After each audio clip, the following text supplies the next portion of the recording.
Jadi seperti judul video kali ini, gua bakal membahas tentang unifikasi Jerman. Tapi di sini yang gue maksud bukan yang setelah runtuhnya si Uni Soviet, melainkan unifikasi Jerman di tahun 1871.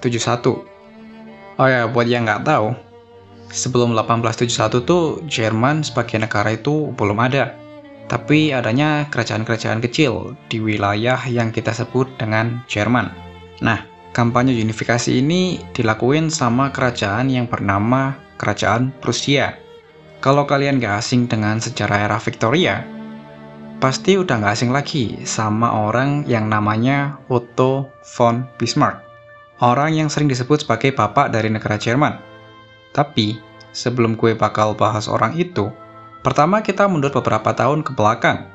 Di tahun tepat setelah kekalahan Napoleon, setelah ekspedisinya melawan Rusia. Pada musim panas di tahun 1814, kombinasi tentara koalisi antara Inggris, Rusia, Austria, Prusia, dan berbagai sekutunya pada akhirnya dapat menundukkan Napoleon setelah kurang lebih berperang selama 25 tahun lamanya. Pada akhirnya, tergantung dari mana sudut pandang kalian, megalomaniak yang sukanya mengacak-acak perbatasan di daratan Eropa ini pun dapat dikalahkan. Tapi meskipun begitu, meskipun Napoleon sudah kalah dan diasingkan, kerusakan yang ditimbulkan tuh sudah membekas. Keseimbangan kekuatan yang sudah terjaga selama berabad-abad lamanya sudah tiada. Berbagai pemikiran baru pun sudah menyebar dengan sangat cepat ke seluruh penjuru Eropa. Untuk itu, para pemimpin dari seluruh daratan Eropa, iya, semuanya, bahkan seorang Grandmaster Ksatria Malta aja diundang. Ya, meskipun kehadirannya juga nggak penting-penting amat sih sebenarnya dalam Kongres Vienna. Jadi, kenapa gua milih Kongres Vienna sebagai start point unifikasi Jerman? Karena Kongres Vienna ini bisa dibilang sebagai fondasi dari unifikasi Jerman. Meskipun damainya tidak terlalu signifikan dan tidak terlalu memainkan peran penting, tapi hal ini tuh memiliki keterkaitan yang dapat menjadi gambaran kondisi politik di era kebangkitan nasionalisme bangsa-bangsa di Eropa.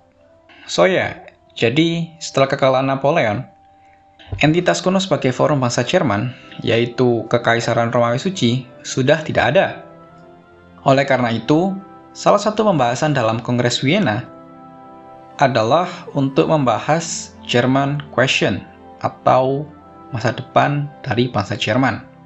Akan mau seperti apa sih bangsa Jerman pasca era Napoleon dan pasca era Kekaisaran Romawi Suci? Seorang diplomat asal Austria, kita sebut saja Clemens von Metternich, ingin mengembalikan status quo dan keseimbangan di daratan Eropa. Beliau adalah seorang konservatif yang senantiasa menekan ide tentang liberalisme dan nasionalisme. Apalagi negeri seperti Austria, di mana nasionalisme adalah salah satu faktor yang mendorong ketidakstabilan. Akhirnya, Metternich pun mengusulkan sebuah konfederasi yang masih menjaga kedaulatan tiap negara anggotanya. Tapi, apabila ada satu ancaman yang mengusik bangsa Jerman, maka semua anggota wajib berpartisipasi untuk mengamankan kedaulatan negara tersebut. Kalau zaman modern sih mungkin mirip-mirip sama NATO. Uniknya, rencana yang disusun oleh Metternich ini tidak mendapat tantangan yang berarti. Bahkan, delegasi dari Prusia pun menyetujuinya.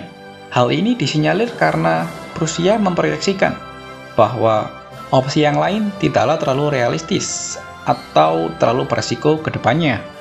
Seperti misalnya, mereka bisa saja menolak dan mengusulkan Jerman yang lebih terkonsolidasi, sebuah kekaisaran misalnya. Tapi, dalam tubuh bangsa Jerman tuh terdapat dualisme kepemimpinan antara Hohenzollern dan dinasti Habsburg.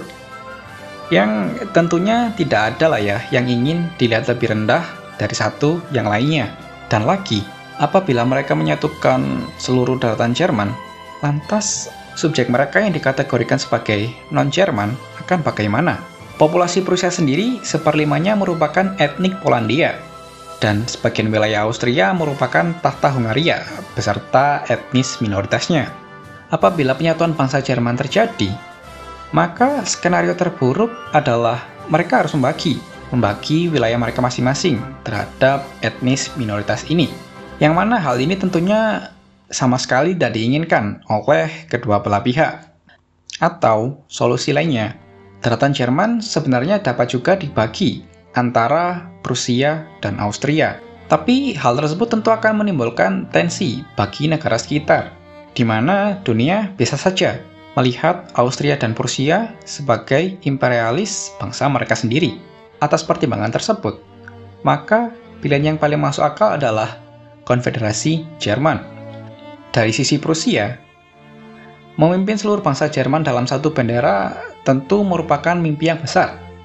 Tapi sekarang pertanyaannya adalah, bagaimana? Pada prakteknya, semua negara Jerman masihlah dipengaruhi oleh Austria, baik dalam bagaimana mereka menjalankan kebijakan dalam negeri maupun luar negeri. Dan Austria sendiri tidak memiliki niatan untuk merubah kondisi ini. Daripada bertanya, bagaimana mempengaruhi pangeran Jerman untuk condong terhadap Prusia? Pertanyaan besar pertama yang harus dijawab adalah, bagaimana mengurangi pengaruh Austria terhadap pangeran-pangeran Jerman? Yang mana hal itu bakal gue bahas dalam kelanjutan video ini. So ya, itu dulu dari gua. Thank you. Bye.